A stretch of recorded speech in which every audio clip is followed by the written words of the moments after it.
네, 안녕하세요. 안녕하세요. 하영이 아빠입니다. 네, 오늘은 하루 반 정도가 지났고요. 12월 1일 날, 제가 주말에 했던 소식이랑 당일 소식을 정리를 했고, 오늘 이틀 뉴스를 한 번에 좀 정리를 하려고 합니다. 조금 길어질 수도 있지만, 중요한 내용들이 있어서 좀 다르고, 제가 정 모르는 거는 좀 넘어가려고 합니다. 약간 모든 것을 다 설명을 쉽게 하려고 하다 보니까, 스스로한테도 약간, 좀 뭐라 그러지? 강박관념? 이런 게 좀 왔나 봐요. 그래서 제가 아는 거는 좀 편하게 설명하고 찾을 수 있는 거는 추가로 설명을 가져오고 모르는 거는 깔끔하게 넘어가는 걸로 하도록 하겠습니다. 네, 몇 가지 제가 영상을 올리고 난 후에 추가 소식이 올라온 게 있어가지고 그걸 조금 간단하게 정리를 해볼 건데요. 일단 이더리움 2.0은 제네시스 블록을 생성 시작으로 체크리스트를 통과했고 이제 하나씩 하나씩 만들어지고 있는 과정입니다. 그거 말고 중요했던 게 마이크로 스트래티지라고 그레이스케일과 더불어서 비트코인에 많이 투자하고 있는 업체 수익도 많이 올렸다고 이렇게 나온 업체가 있는데 코인베이스가 마이크로 스트래티지와 파트너사라고 합니다. 그러니까 구매 대행을 해주고 있다는 그런 내용인데 생각을 해보니까 코인베이스도 어차피 시장가로 움직이잖아요. 근데 그 시장가에서 마이크로 스트래티지가 사는 그 대량의 비트코인을 알아서 쪼개가지고 잘 사주게 뭐 그런 식으로 하나 봐요. OTC라는 얘기는 없는 것 같아가지고 시장에 영향을 주지 않게 거래들을 쪼개가지고 뭐 스마트 오더 라우팅과 시간 가중평균 알고리즘을 사용해서 상당량의 돈을 아낄 수 있었다. 그러니까 느낌상으로는 시장가로 구매를 하는데 그 시장가에서도 큰 시장에 영향이 없이 마이크로 스트래티지가 원하는 가격에 살 수 있었다. 뭐 이런 내용 같습니다. 그래서 뭐 파트너사다. 예, 좋은 소식. 예, 늘 제가 얘기하면 늘 좋은 소식. 예. 그리고 이제 비콘 체인이 이제 탄생을 했죠. 이더리움 2.0. 그래서 이게 비콘 체인 익스플로러인데 여기서 실제로 만들어지고 있습니다. 예, 생성이 되고 있고 블럭이 거의 10초, 12초 간격으로 이렇게 계속 생성이 되는데 제가 이더리움 2.0에 대해서도 간략간략하게 정리를 해왔었는데 모르는 내용들이 몇 개가 있어요. 저도 지금 정리를 할까 말까 고민을 하던 내용인데 에포크도 제가 많이 들어왔는데 아직까지 좀 정리를 안 하고 미루고 있던 내용이라서 이 부분도 조만간 제가 정리를 하도록 하겠습니다. 저도 머리에 넣어야 설명이 좀 가능하니까. 네. 그래서 마이크로 스트래티지 4.2억 달러 규모의 BTC 투자가 코인베이스가 도왔다는 내용. 그리고 이게 바이낸스에서 약간 서드파티 거래소 개념으로 해서 이더리움 2.0을 뭐 2배의 이자를 주고 스테이킹을 원한다고 하는데 간단하게 얘기하면 바이낸스가 대행으로 해주는 겁니다. 대행으로. 개인이 스테이킹 지금 총 스테이킹 수량이 한 90만 개가 좀 넘은 걸로 알고 있는데 어차피 이자를 주고 이더리움에 투자를 하는 거니까 장기간으로 놓고 보시는 분들이 많은데 지금 바이낸스 같은 경우는 대행해서 이제 하겠다고 한 거예요. 미리 나온 것도 아니고 지금 뭐 이미 제네시스 블록 시작을 했는데 내용을 살펴보면 그렇습니다. 바이낸스에서 스테이킹을 대략으로 하는데 비이더를 줍니다. 비콘체인 이더를 주는데 이더리움 풀에 스테이킹 그러니까 총 32개를 원래 개인이 하려면 가지고 있어야 되는데 32개가 없어도 일부를 넣고도 가능한 거죠. 그러니까 이더리움 2.0 1단계가 시작될 때 1대1 비율로 비이더와 이더를 교환할 수 있습니다라고 얘기를 합니다. 지금 0단계예요. 0단계. 1.5단계에서는 출금이 가능해지는 거고 거기 스테이킹에서 그래서 1단계가 될 때까지는 최소 6개월에서 2년 정도를 예상을 합니다. 예.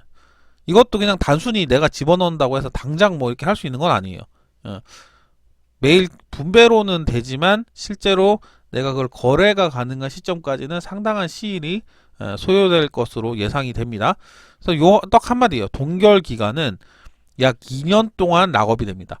어쨌든간 2년이 됐든 좀 짧아질 수도 있고 뭐 이렇게 하긴 하지만 바이낸스에서 예치를 하더라도 이더리움은 장기간 잠겨있는 상태가 되는 겁니다.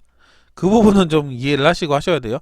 물론 그 전에 리퀴드 스테이킹이라고 해서 집어넣는 거에 대해서 증권 형식으로 내가 일부를 받아서 거래가 물론 가능해질 수도 있지만 그 기간이 생각보다 그렇게 빨리 오지는 않을 거라는 거, 그 부분은 꼭 생각을 하셔야 될 것 같습니다. 네. 바이낸스에서도 이제 지원을 한다. 그리고 요거는 이제 내년도에 특근법이 시행이 되는데 거기서 이제 공청회를 한 그 내용 중에 뭐 이거는 한번 읽어보고 싶어서 가지고 왔습니다. 왜냐면은 입출금 계좌를 은행에서 승인을 하는 거잖아요. 그러니까 자산 서비스 업체, 그러니까 암호화폐 거래소 업체의 승인을 최종적으로 지금 은행이 하도록 법 규정이 그렇게 되어 있습니다. 왜냐하면 조건이 ISMS 인증이랑 은행에서 입출금 계좌인데 입출금 계좌 발급을 은행이 지고 있기 때문에 결국 그렇게 되는 상황인데, 은행에서 기준을 만들어 가지고 하자, 중소업체들 좀 하자, 뭐 이런 내용이 나왔습니다. 근데 각 은행이 자체적으로 판단해야 된다고, 금융위원회에서 그런 기준을 만들어 주진 않는다고, 자기들이 책임을 안 지려고 하는 거겠죠, 물론. 네. 그런 식으로 해서 이제 이 내용이 나온 겁니다. 그러니까 은행이 알아서 니들이 발급해주고 말고 해라, 뭐 이런 식으로. 썩 좋은 중소업체, 중소거래소 기준으로 봤을 땐 썩 좋은 건 아니죠. 은행에서가 거래소의 리스크를 자기가 부담을 할 수 있다고 봤을 때 입출금 계좌를 내주는 거니까 썩 좋은 내용은 아닙니다. 어쨌든 법은 시행이 될 거고 거기에 맞춰서 따라야 하는 거 맞으니까. 그래서 지난 그 영상 전에 추가로 올라왔던 소식을 몇 가지 정리를 해봤고요. 많이 안 보셨어요. 세금이 2022년 1월 시행이 확정인데, 확정이라는 게 실제로 부과되는 일자는 2023년 5월달로 세금 내는 그걸로 예정을 하는데, 과세 기간을 의미를 합니다. 2022년 1월부터 딱 돈을 내는 게 아니라 그때부터 카운팅을 해서 이제 과세를 할 거라, 그렇게 이해하시면 됩니다. 이더리움 2.0 공식 가동 개시했다는 소식이고, 그리고 영택님, 취미생활반 영택님이 알트코인 호재 정리를 매주 올려주시고 계시죠. 요거 들어가서 이렇게 챙기시면 될 것 같습니다. 궁금하신 게 있으시면. 이것도 뒤에서 줄줄이 기사가 나오긴 하는데, 페이스북의 리브라가 또 이름을 바꿨습니다.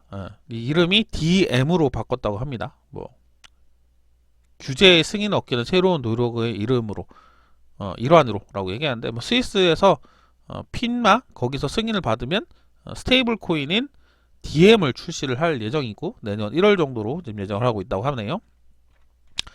네, 어제가 지나갔고, 코인베이스 프로에 6K 마켓이 추가됐다고 하는 소식입니다. 뒤에도 나오는데, 알고랜드, 링크, 그 다음에 루프링, 유니, 와이파이, 젠, 이렇게 BTC 마켓에 추가됐다고 하는 소식입니다. 페이스북 이름 바꿨다는 소식,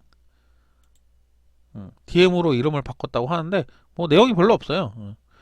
우리가 다이렉트 메시지 이런 얘기도 나와서 그렇구나 라고 했었는데, 뭐 큰 별거 없어서.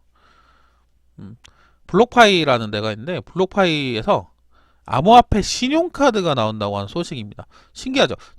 제가 코인베이스에서 한두 달 전쯤에 기존에 그 코인베이스에 있는 암호화폐를 통해서 체크카드가 나온다고 했던 거는 제가 기억을 하는데, 이제 미국에서 신용카드를 출시를 하는데 암호화폐 서비스 업체가 한다. 그리고 이용 실적에 따라서 비트코인을 보상으로 받을 수 있다고 얘기를 하니까 조금 신기하긴 합니다.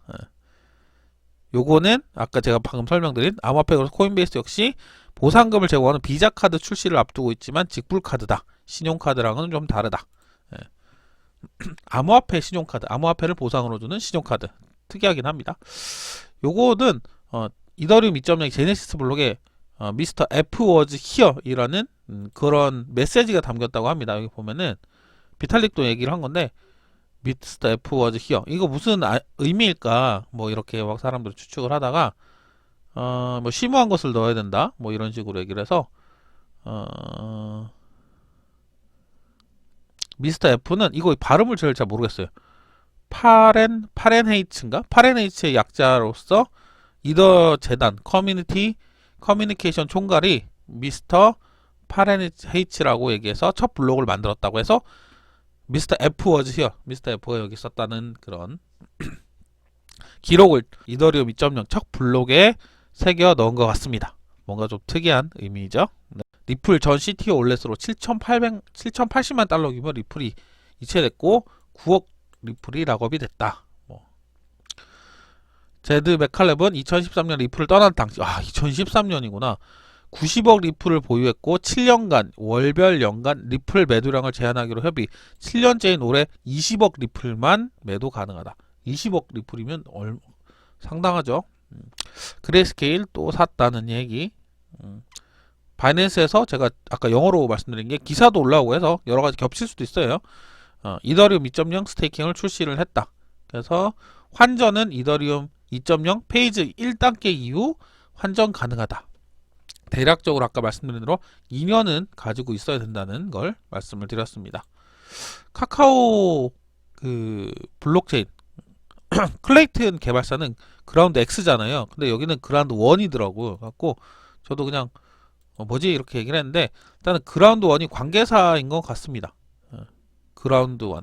저는 그라운드 X로 알고 있었는데 뭐 협력사겠죠. 근데 2일날 따르면 지난달 8일이잖아요. 지금 12월 3일인데 지난달 8일이면 지금 11월 8일 아니? 11월 8일?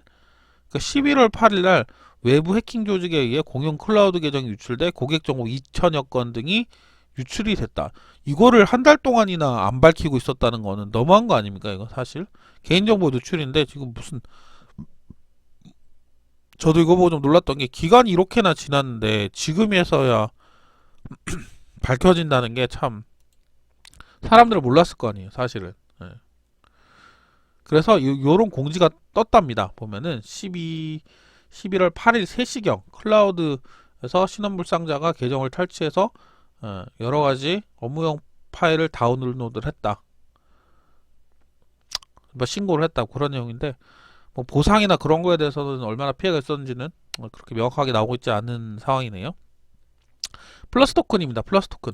플러스 토큰도 제가 뭐 가끔 언급을 드렸고 한 20만 BTC 규모로 중국의 가장 큰 다단계 코인 다단계의 규모다라고 이제 말씀드렸었는데 이제 주요 구성원들이 중국에서 11년의 징역형을 선고받았다는 그 내용입니다. 약 4조 4,200억 원. 이거 그 내용이 있었죠. 그러니까 뉴스에 기억을 하는데 이게 시장에서 유통이 돼서 팔렸냐 안 팔렸냐. 그러니까 OTC 관련하는 그 사람은 아마 시장에서 팔렸을 거라고 얘기하고 일단은 몰수가 됐다는 건 확인이 됐으니까 네 그렇습니다. 이더리움 2.0 비콘 체인이 론칭하고 검증자가 27,000여 명이 참여를 했다. 네. 근데 지금 며칠이 좀 지났는데 12월 1일에 지금 3일 정도 지금 지났잖아요. 근데 여기서 슬래싱이란 개념이 좀 나옵니다. 그러니까 이더리움 검증자로 참여를 했다가 뭔가 잘못된 블럭을 생성하거나 아니면 노드가 끊어지거나 그러니까 시스템에 영향을 주는 경우는 벌칙, 슬래싱이라는 개념이 좀 등장을 하니까 좀 이따가 한번 설명을 또 간단하게 해보도록 할게요. 드랍 골드, 그레이스케일이 골드는 벌어라 뭐 이런 식의 광고를 다시 시작했다고 합니다. 그레이스케일도 당연히 자기들이 돈이 되니까 투자를 할 거고 그레이스케일을 보고 돈이 된다고 생각하는 사람들이 또 투자금을 넣을 거라서 점점 커지지 않을까? 파커님, 조인디의 파커님께서 인터뷰를 하신 글입니다. 이더리움 개발자시고 여기 보면은 지코프루라는 송금 프로토콜을 개발 중이신 이만석 개발자에 대해서 인터뷰를 하신 내용입니다. 쭉 보면은 이게 좀 저도 정리를 하고 싶은데 개념적으로 좀 머리에 잡아야 될 것 같아요.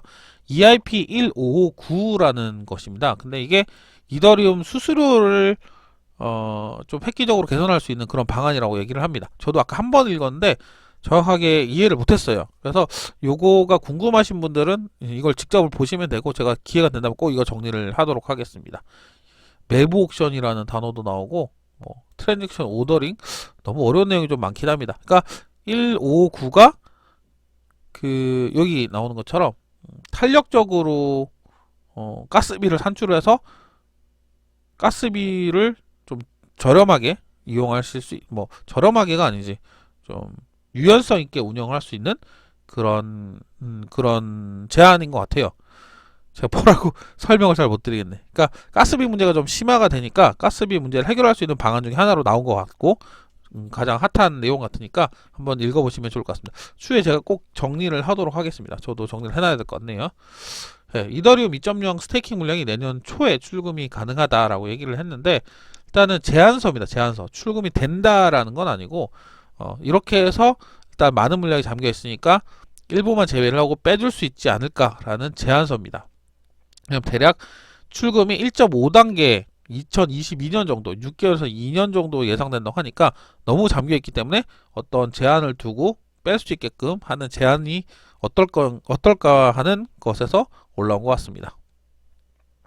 요거 제가 잘 안 가지고 오는데 개별 코인 소식은 스팀 생태계랑 트론이 이제 같이 맞물려 가지고 스팀에다 글을 쓰면 트론과 스팀 달러로 보상을 준다. 뭐 그런 공지가 올라와서 올려드렸는데 저도 상당 기간 스팀잇을 좀 이용을 했었는데 제가 느끼기에는 장점보다는 단점이 더 컸던 그런 SNS라서 저도 글을 더 이상 올리지 않고 있습니다.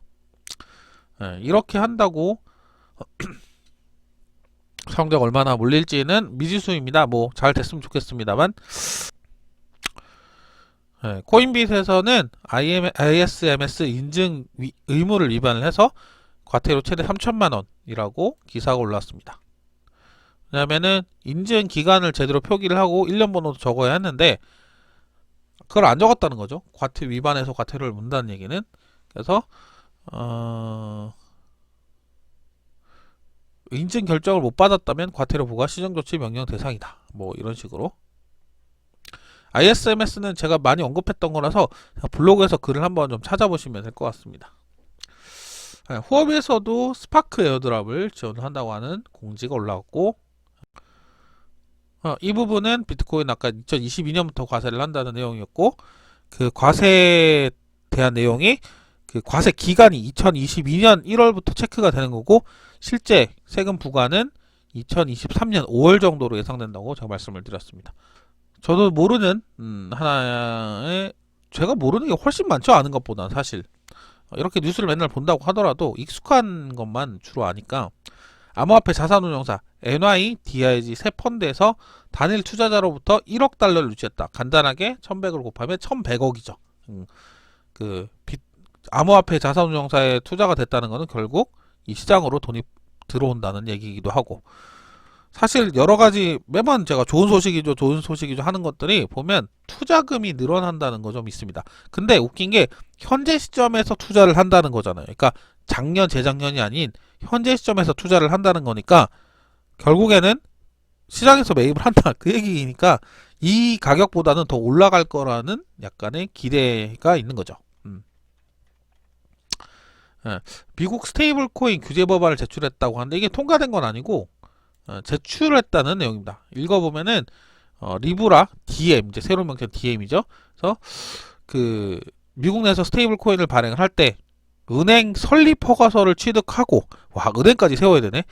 연방준비제도 및 연방예금보험공사의 승인을 받아야 하는 점을 규정하고 있다. 아직 법안이 통과된 거는 아니고 스테이블이라는 법안이 제출이 된 거고 여기서 페이스북이 스테이블 코인을 만들려고 한다면 은행 설립 허가서를 취득해야 된다. 조금 궁금한 게 페이스북에서는 스위스 핀마에서 승인이 나면 DM을 출시를 하겠다고 얘기를 했는데 미국 내에서는 그러면 이걸 가지고 와서 사업을 할 수 없을지도 모른다는 얘기가 되네요.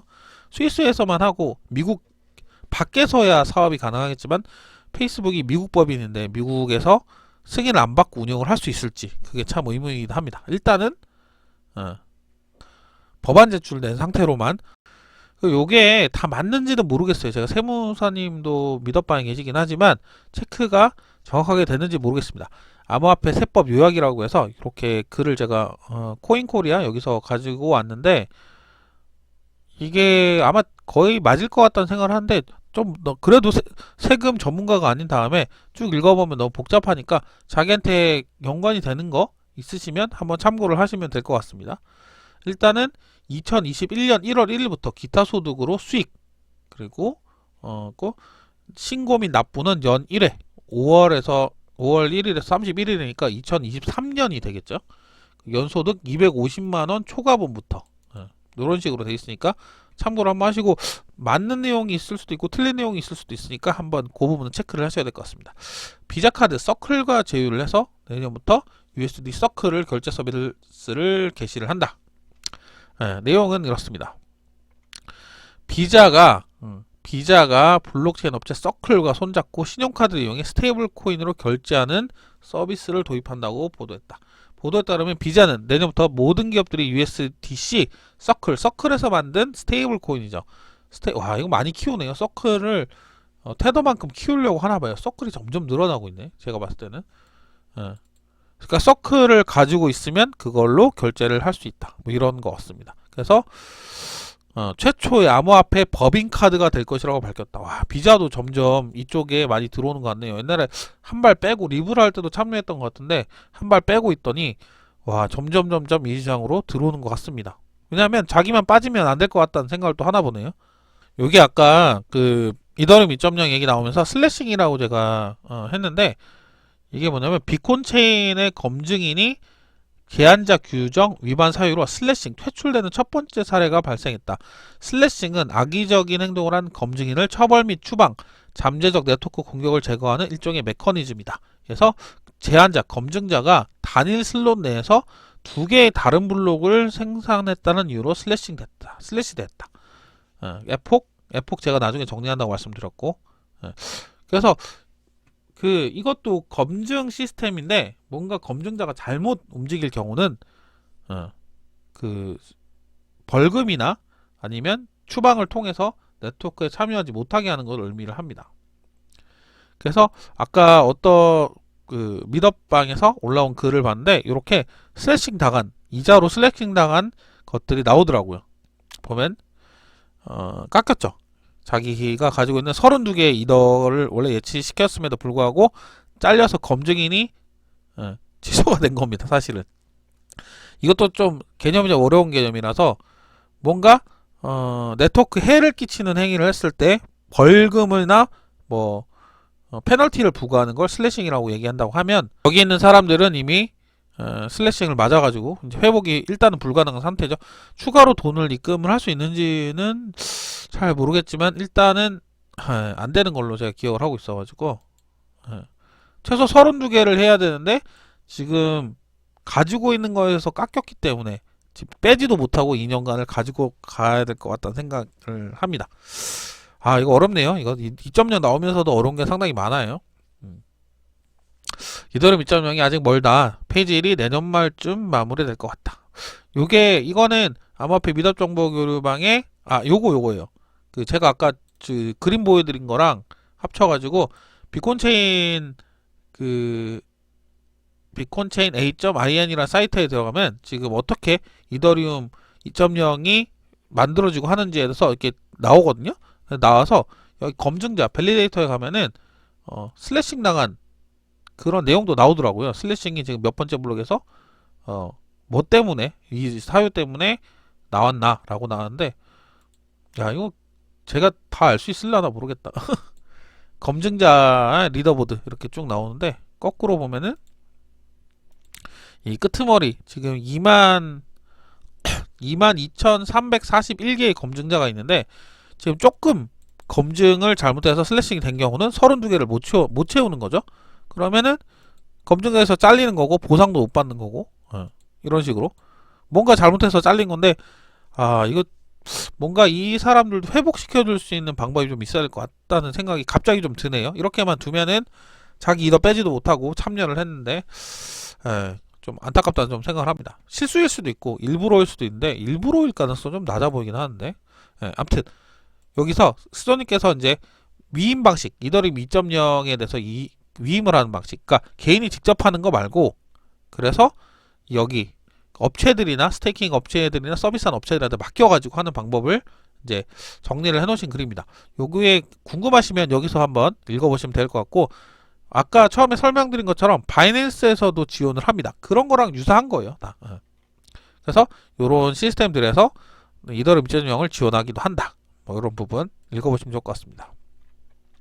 마지막 리브라가 DM으로 리브랜딩하는 이유라고 했는데 뭐 굳이 이유까지 할 필요는 없고 일단은 리브라가 DM으로 이름이 바뀌었다 정도까지 이해하시면 될 것 같습니다. 뭐 인플레이션 추가 내용을 한번 볼게요. 빵형이 또 얘기를 하셨네요. 뭐 새로 올라온 소식이라 체크는 안 했는데 미국의 암호화폐 규제로 인해 들어오기를 예정했던 일부 고객들이 리플렛 가입을 연기했다. 뭐 미국 책임을 돌리는 건가요? 본사 이전에 대해서는 바이든 당선 이슈로 보류하겠다는 입장을 밝혔다. 이거는 모르겠습니다. 제가 봤을 때는 별로 아닌 것 같은데. 갈링하우스는 지난 10월 미국의 규제 모호성을 비판하며 본사를 이전하겠다는 입장을 밝힌 바 있다. 그래서 CNN과의 인터뷰에서 바이든이 당선되면서 본사 이전 문제를 다시 고민하고 있다. 뭐 바이든이 임기를 시작하면 상황을 지켜볼 상황이다.